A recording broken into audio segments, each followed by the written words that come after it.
Hello, so it's gone. The record, the unbeaten streak has ended at 44. It was always going to happen, wasn't it? Not quite expecting it to happen the way it did. Obviously away to Watford, on the run we were on, the lead that we have, a draw wouldn't have been the end of the world. But to lose 3-0 in the way that we did was quite staggering. I've seen quite a lot of, obviously, social media and other YouTube channels saying that it was coming. I sort of agree. The West Ham game, the Norwich game, the Atletico game, since that break, we've not been ourselves. We've kind of, we have made do, and we have won by the odd goal as well before that. But what a terrible performance all round, really, the Watford game was. Obviously, we don't quite break the winning streak record of 19. We stay on 18 level with City. And yeah, the unbeaten record, as I say, has gone. On the game itself, I mean, as soon as I saw Adrian Lovren in the team, I don't want to blame him completely, but that sends panic straight away. Every game that he features in, we seem to not, be at our best. Van Dijk's lost 5 games with Liverpool. 4 of them have been with Lovren next to him. The Spurs game at Wembley flashes back when he had to be taken off after half an hour because he was just losing every header. Whenever he comes up against a physical presence, even Troy Deeney, he cannot handle it.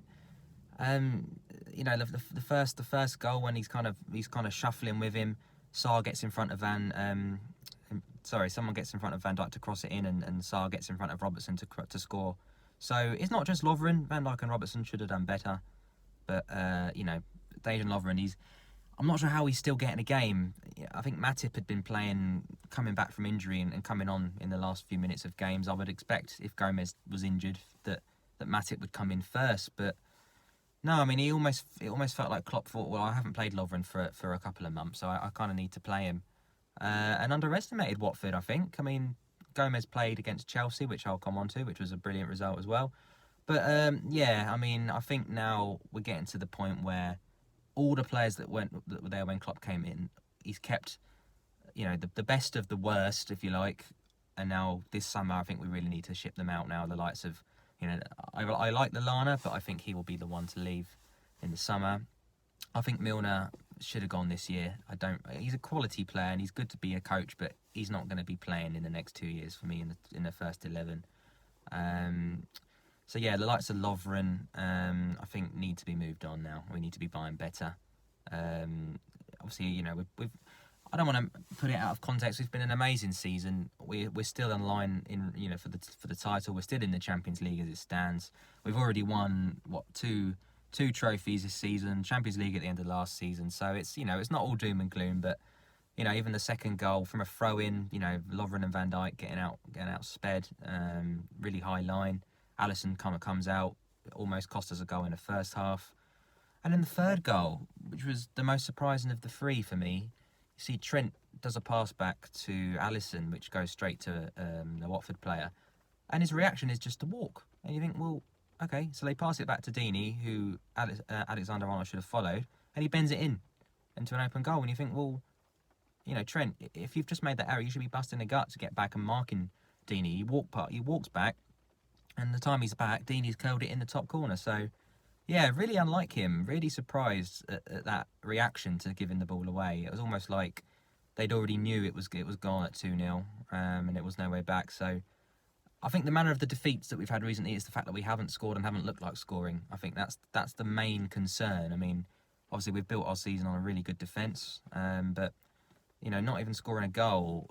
It's not like Liverpool to not score. We've still got the fantastic home record. We've not lost there for a long, long time, and on a 21 winning streak at home, I think. So hopefully they'll keep that up. Bournemouth on Saturday, and I'm hoping we'll get back to winning ways and find some form and score some goals again. It's a nice fixture to get back into the swing. Still needing 4 wins for that title, so that would hopefully make it 3. With City playing United away, it might even be 2, depending on how that goes as well. But yeah, so overall, really disappointed with the Watford performance. I don't want to blow it out of proportion. It was going to end at some point. I don't think the unbeaten season was the be-all and end-all. It would have been nice, but if we go and get a points record and we lose 1 and draw 1 game, I mean, who am I to complain with that? So, we'll move on from that one. I hope they learn from it, and we'll see what happens in the next Premier League game. But yeah, last night, quite a similar story, really.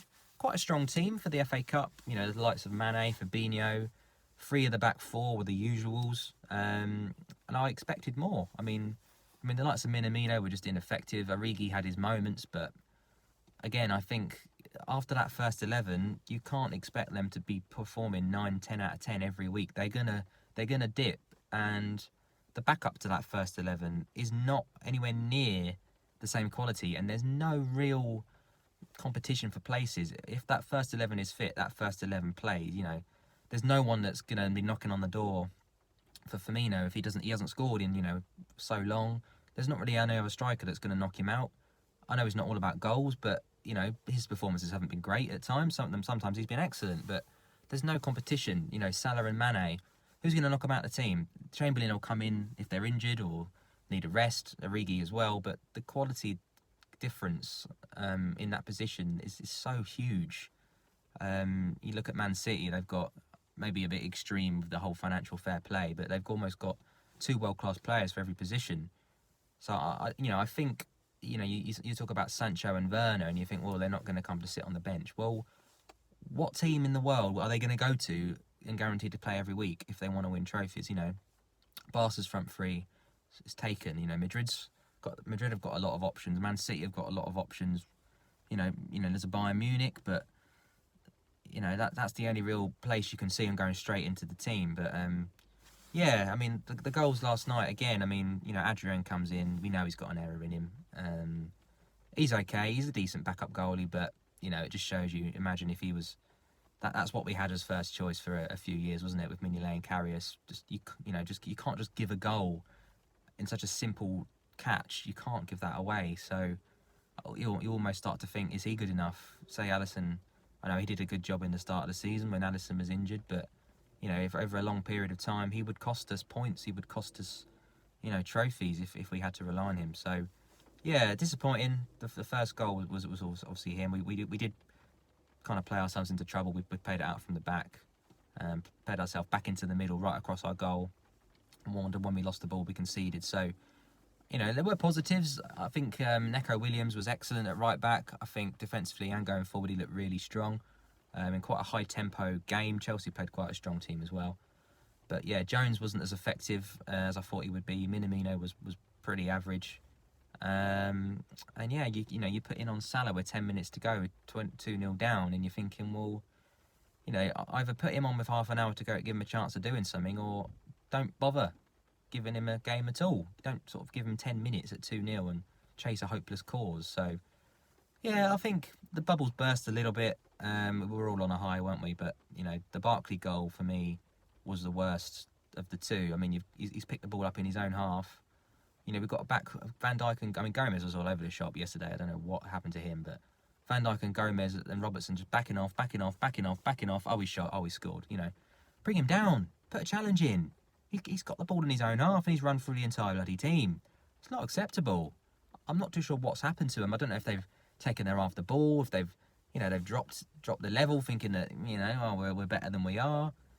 I don't know what's happened, but you know, at the end of the day, all right, you know, we've lost in the league. It was going to happen. Man City have lost 6 this season. We lost 1 game last season. You know, you can't complain too much. Going out in the FA Cup, was it that high on the priority? Not really. So, you know, as long as we put it right now, I think we'll be okay. You know, as I say, I think we do need to strengthen in the summer. We haven't obviously bought anyone of notable quality for a while. I think we need a little bit of a clear out. Shaqiri is pointless. Lallana, let's say Lovren, Matip's probably just signed a new deal, so he'll probably stay as maybe a 3rd or a 4th choice. But there's a lot of players in there that are not up to scratch. You know, the likes of Klein, this is going to be pointless re-signing him again. I think we can do better than Origi. So there's a lot of players in there still I think we can improve on if we want to continue this kind of dominance at the moment. You know, I just don't want the season to peter out into, you know, obviously you give me the European Super Cup, the World Club Cup and the Premier League at the start of this season, I bite your hand off and say, yes, thank you very much. But once it's kind of been risen to this level and you think, hang on a minute, the league's, you know, it's not wrapped up yet by any means. We've got 4 wins to get yet, which I'm not even sure where the next goal's coming from at the moment. But you would hope we would be able to get over the line with that one, with the 22-point lead that we have. So we'll see what happens there. other than that, I say we've got Bournemouth at the weekend, and we've got that Atletico game coming up as well. So it was always about the league and the Champions League if we're honest. So I think the league's done. If we were to go out at home to Atletico, it would be really disappointing to go out in the last 16 defending champions. Would be poor, I think. I mean, they're not a good team. They're organised, but quality-wise, they're not in the top 10 teams in the world or in Europe currently, in my opinion. I would hope for a performance on Saturday against Bournemouth. I'm not too sure what team he's going to play. I would imagine the usual team, because if the league was sewn up, I could see him changing it, but it's not. We still need 4 wins, and they seem like a long way away playing in the current way we've been playing. So I think a full strength team on Saturday. He might rest 1 or 2 depending on how they react in training. We've only just played Tuesday, so we've got 4-day turnaround. He might rest Mane and start Salah potentially, and bring Mane on at the end if we need him. The defence is usually the same. The midfield he likes to rotate. I would think the likes of Chamberlain will come back in. Obviously, we're missing Henderson. Possibly, I think Kate. I don't know if Kate is injured again. I mean, he's another one, a completely lost cause.